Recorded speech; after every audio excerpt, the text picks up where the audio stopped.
You are all weirdos. Weird science is the revolution. Weird science is the revolution. Hello, you weirdos. Jim here, and it's time to put last week's comics away. Maybe in your long box, but I read digitally, so that's not possible, I guess. But also, and especially, to look forward to what is coming out in this next week of comics. The comics that come out on March 5th and 6th. If you're a DC fan, obviously they come out Tuesday the 5th, and then the rest come out the 6th. I'm going to be glad when DC goes back to a Wednesday release. It's going to mess up a lot of my scheduling, but still, it'll be nice to have, the comics all come out in that one day. Now, if you haven't listened to the Solicit show, and I think I've only had one, so maybe you missed it. Maybe you're here for the first time. Welcome. I hope that you're comfortable right now getting ready to hear the books that I'm excited about coming out. And there's 8 of them that I'm going to have on my list, but I'm going to give you the title, creative team price, and then read the solicit and talk to you about why I am excited for them. And the thing is, I've mentioned this the last show that we did. The being excited doesn't mean that I guarantee you they're good. This isn't a best of the week. This is me saying, I'm looking forward to these coming out. And there will be different reasons. Sometimes it is the idea that I've been enjoying a book. But other times there might be a change coming that I hope maybe things will change for the better. Maybe there's new number ones, obviously. So we're going to go through all of these. And please, if you haven't subscribed to the channel, please do, because why would you want to miss all this, right? Also, let me know in the comments what books you're looking forward to, even if they're the exact same books that I'm looking forward to, because I have a pretty solid list. I'll admit that. But if you end up, having different, whatever, I'd love to hear what you're looking forward to, as well as why you are looking forward to them. And it's one of those things. It's not just, I don't do this just so you hear my sexy voice, right? It's mainly because I love comics and I love to tell people, hey, look, this is coming out. Maybe there's something that I'll mention you didn't know was even coming out. Get excited for that. But on the reverse flip side, as Belle Biv DeVoe used to say, I also want to hear what you guys are, looking forward to, because it might be something that I'm not aware of as well. Also, when you do end up commenting about what you're looking forward to, that gives me a little bit more of an inkling of maybe what sort of things I should cover on the channel, especially on the indie side of things. So here we go. I'm going to start with DC Comics. And I said, not always the books that I think are great, but sometimes books that I hope change a bit so that I get excited for them. And that is the first book, especially Birds of Prey, number 7, written by Kelly Thompson, art by Leonardo Romero. It is $3.99. I will read the solicit quickly. Sin is alive and back with Black Canary in Gotham, and the world didn't get destroyed. But the cost was high. Was it? And nobody's exactly sure what it means yet. So you don't know. Maybe the rent's too damn high. I don't know. But that's a weird phrase. It was so high that we don't even know what it means. Okay. Shocking revelations in the wake of the Birds' first mission led to Dinah to a conspiracy against the Birds of Prey and a whole new mission. Actually, it seemed like somebody in the future wanted to kill Barbara. Seems like she's going to end up joining the team. This is something that I talked to a lot of people about, that they really can't call a Birds of Prey book a Birds of Prey book without Barbara Gordon. So it looks like she will be on there. So now you can call it a real Birds of Prey book. It only took 7 issues to do that. New mission, new team. Hold on to your butts and coconuts, I hear. So my whole play with the Birds of Prey, and I saw a lot of people are loving it. I even saw the ad in the back of last week's books did have a Birds of Prey deal where, I don't know, it's like Hollywood Reporter, best superhero comic on the shelf. Well, you know what, Hollywood Reporter, you're wrong. It's not. Now, that's not saying that if you like it, I'm against you or anything. I want to like it. I do actually like Kelly Thompson. I think she's a bit up and down at points, but when she does hit, I really do end up enjoying it. And I like Leonardo Romero's art. It's just that story and the team, with Barda and even Zealot and Meridian, the maps from the future, time travel deal. Nothing ever felt like it was well explained. Nothing ever felt like it was really hitting with me. The idea of going to Themyscira to save Sin, but not really telling anybody what Sin is all about. And I know Sin. a lot of people listening to this will know Sin.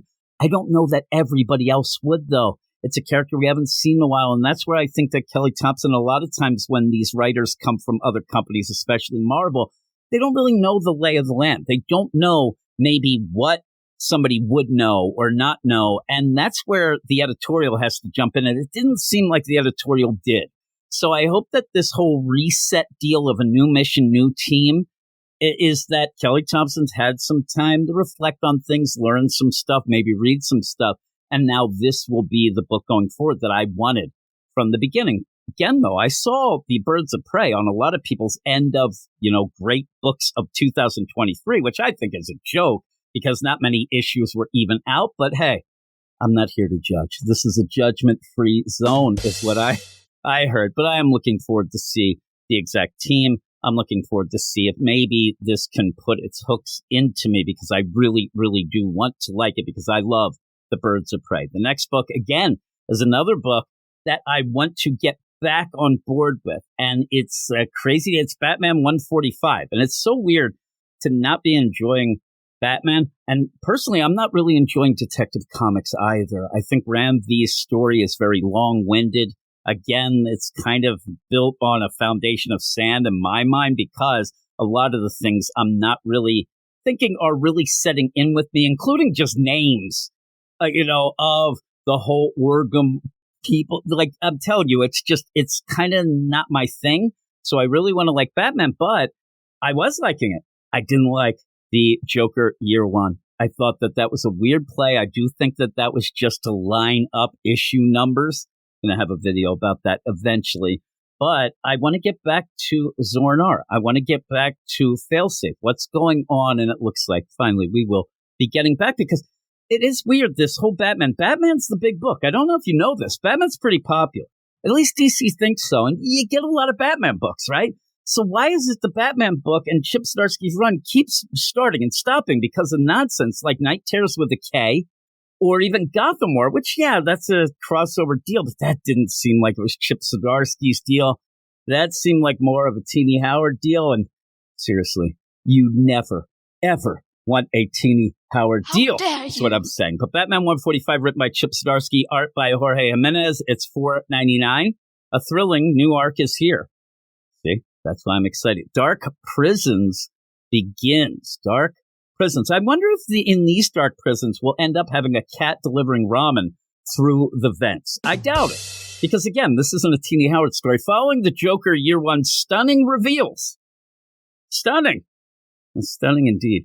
Batman must engineer an escape from Zor's prison. And remember, during that Joker Year One, it was actually the Joker spinning a yarn to him while actually in almost like a full body cast. It made me giggle. He's there with one of those head contraption things on, like you got to get him out. And I do think that the breakout will include both Batman and Joker. But what dark secret does Zor now hold that's a game changer for the Dark Knight and the entire DC universe? We're going to have to see.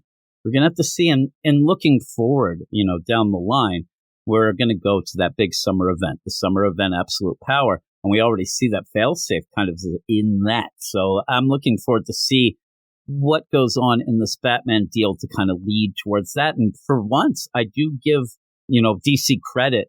They are, setting the seeds and leading into an event. Usually the stuff just comes out of nowhere like Night Terrors with a K. One whole night of nightmares. It'll change the DC universe. It will. But yeah, I'm hoping that we get back to what was kind of exciting by the end before the Joker Year One. You end up having pretty much Terminator Failsafe after Batman. People seem to be back on. Oh, it's Joker Year One. Now everybody's out again, but get us back in. Get us back in, Batman. Let us in. The next one is also a Batman book, but this is why I think the previous show is of the utmost importance, right? I'm going to be pretentious and think that these sort of things that I'm doing are changing the world. One show at a time. Batman First Night #1 is a book that I am really looking forward to, and it's the Bat/Man. You can't forget that slash. It's a Dan Jurgens book, and it looks really cool. It's not in continuity, so it's also $7. But hey, if you're a Rockefeller, maybe you can afford it. It is, as I said, the Bat/Man First Night #1, written by Dan Jurgens, art by Mike Perkins, and it is $6.99. And here is the solicit, a little longer solicit here. The year is 1939. I'm waiting for the next bit to say, you might see Al Capone dancing the Charleston on top of a flagpole. Stuff like that, cool stuff. It doesn't say that. That was just me. I don't know why. The world still reeling from the horrors of the First World War. Really? You better get ready for the second. I mean, the idea that they're reeling from the horrors of the First World War when crap's already going on in Europe. Come on. Wake up, people. Is on the brink of tipping into an even more gruesome conflict as fascism is on the march and gathering strength in America's darkest corners. Against this backdrop, a series of violent murders has begun in Gotham. And Gotham just doesn't change. Just Gotham being Gotham. Just be Gotham, Gotham. And the recent emergence of the mysterious vigilante known as the Batman has the power brokers of the city living in fear of institutional collapse. All the evidence in the murder investigation defies logic. The perpetrators are all men who died in the electric chair. It's like that movie Shocker. But when the Batman comes face to face with one of these sickening anomalies, by the way, it's nothing like the movie The Shocker. He barely escapes with his life, throwing into question his ability to survive in a world that is brutally evolving around him. Legendary writer Dan Jurgens. It's funny, a lot of times they'll throw like any writer and say, fan favorite, legendary. I'll go legendary with Dan Jurgens. All right. And superstar artist Mike Perkins. Okay. I like Mike Perkins, so we'll go with it. I'll allow it. Return to the earliest days of the Dark Knight, retelling one of the most infamous cases, though through an acutely modern lens. Okay. You're starting to lose me. I like the lens of, back in the day, but it's through a modern lens depicting a world paralyzed by anxiety. I know how that is. And a desperate populace crying out for release. Oh, my goodness. So, yeah, I'm looking forward to this. And as I said, I'm not really loving Detective Comics, Ramfe's Detective Comics, and I'm not fully on board. I'm hoping to get back on board with Chip Zdarsky's Batman, but where usually people yell and scream, we have too much Batman, we have too much Batman, bring it on. I need something to like. When you end up looking at the landscape of DC Comics especially, there's a lot of stinkers. Bring them on, Batman and all, I don't care. Just whatever it is, and I think this could be something pretty cool and a kind of a side book. I had talked to Eric for our podcast about doing it on the podcast. He does not typically like to do non-continuity things, because he's kind of a jerk. But I might be able to convince him of it. And if not, maybe I'll do it solo, like Jenny from Blackpink. That could be it. Or maybe I'll get somebody to help me do it, right? Somebody that will help me do it. Here we go. And we're going to go off to Marvel. Some big books from Marvel. And in fact, I have 3 Marvel books, all new #1s. The first one, I think everybody would be able to guess. It's Ultimate X-Men #1. I did have a video where I asked everybody, hey, are you excited about this Ultimate X-Men? And for the most part, people said, no, they're not. And they think that Peach Momoko's nonsense, and they don't like the art. Me, personally, I do like the art. I do like Peach Momoko. I really did like her Demon Days stuff. I went and reread it, and I did like it. Though, again, as I go through this here, I understand it's not going to be for everyone. I just hope that people give it at least a try. Even if you don't go to the store to buy it, maybe you glance at it somewhere, right? But if you do like it, then you go buy it.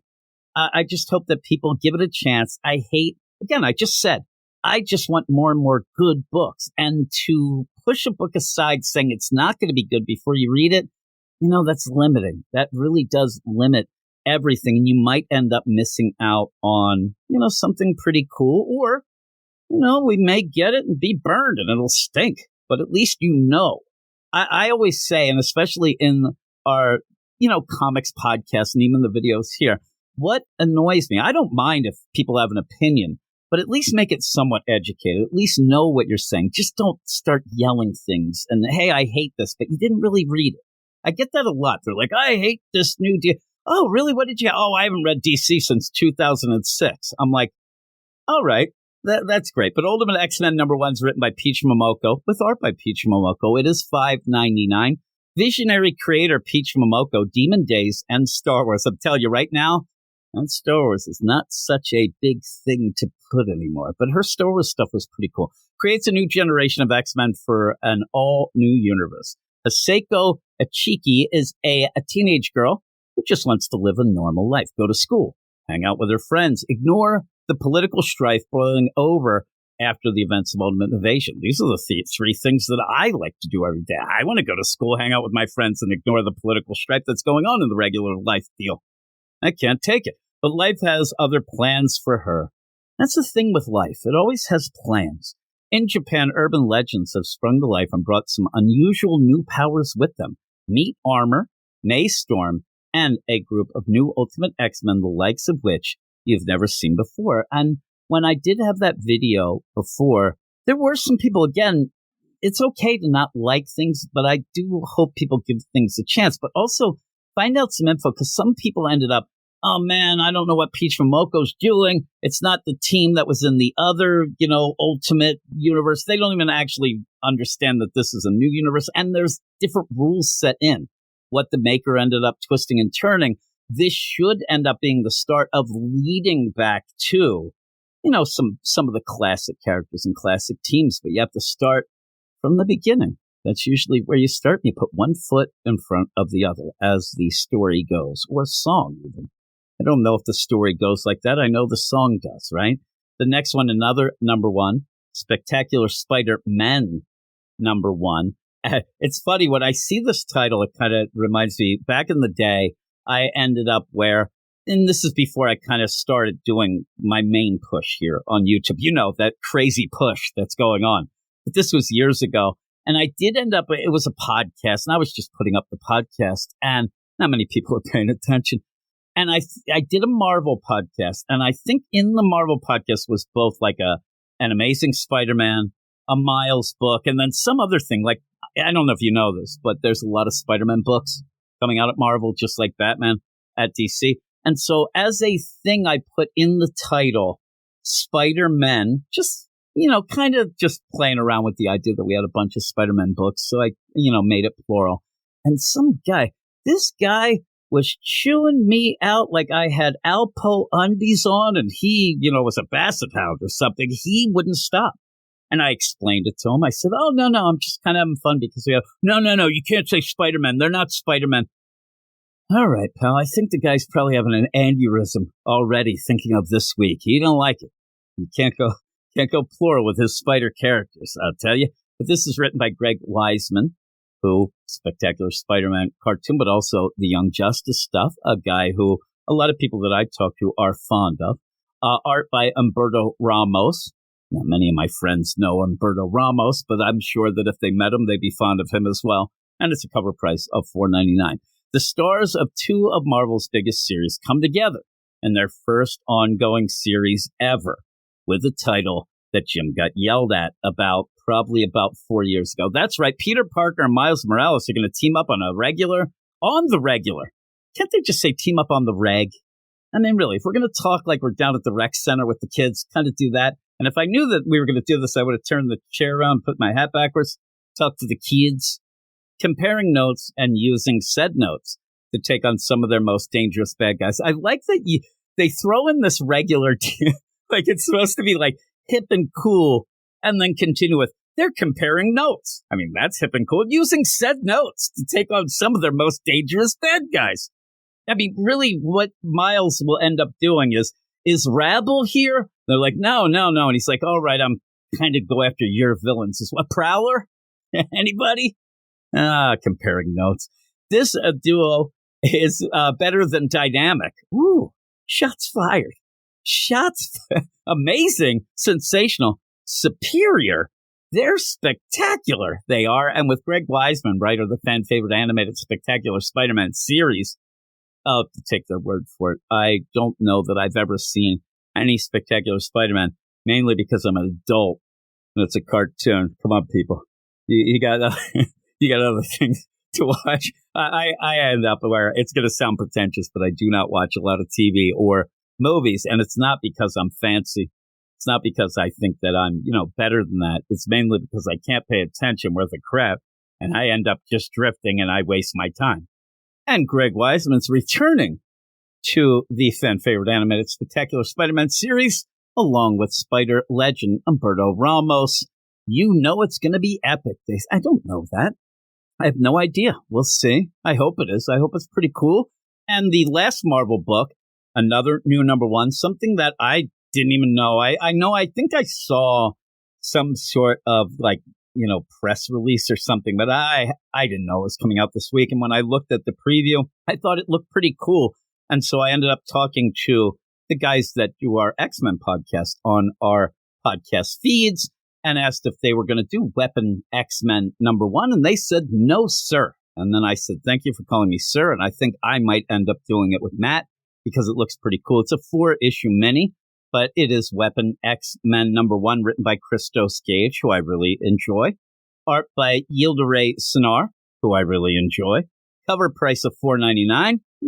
I don't mind that as much. I don't enjoy it. I'm pretty cheap. A multiverse of Logans bands together because, we don't have a lot of multiversal stories. But I think this looks cool. An original X-Men. You saw the Phoenix recruit the young X-Men to fix yet another time-displaced disaster. They're always popping up. Remember, life has plans.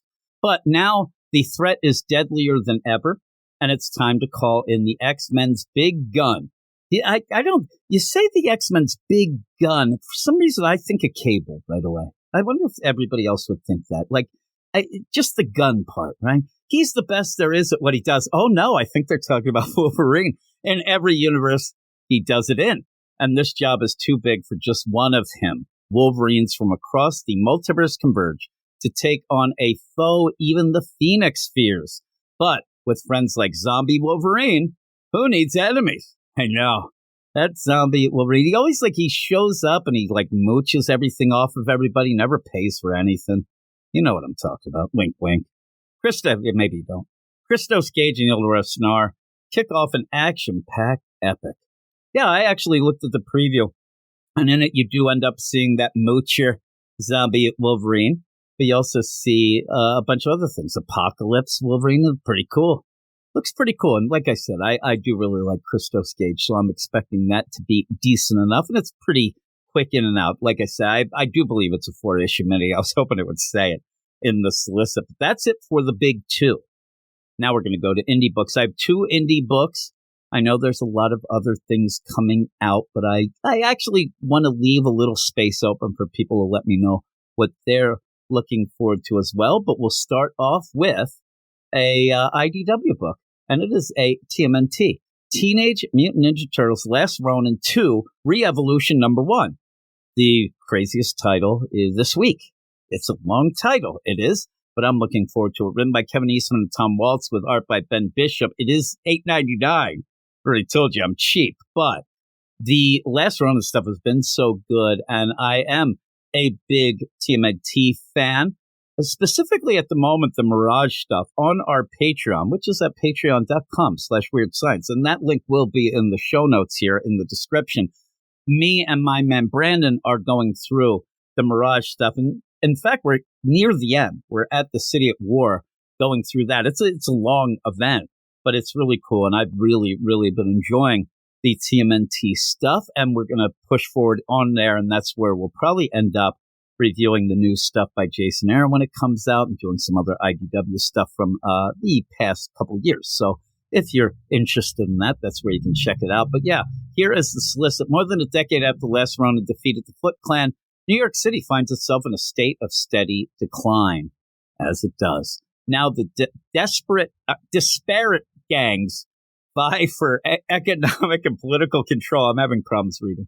And that the chaos is taking its toll. This doesn't even make sense in my mind. It's clear to Casey Marie that if something isn't done soon, the city she knows and loves will be lost forever. So whether they're ready or not, she and her young pupils must raise a new coalition and lead the charge to keep the peace.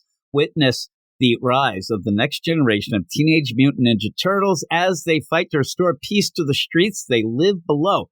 Legendary TMNT co-creator Kevin Eastman. Laird is off, probably bitching and moaning about Eastman, if you know what I mean. That'll be funny to people who know what I'm talking about.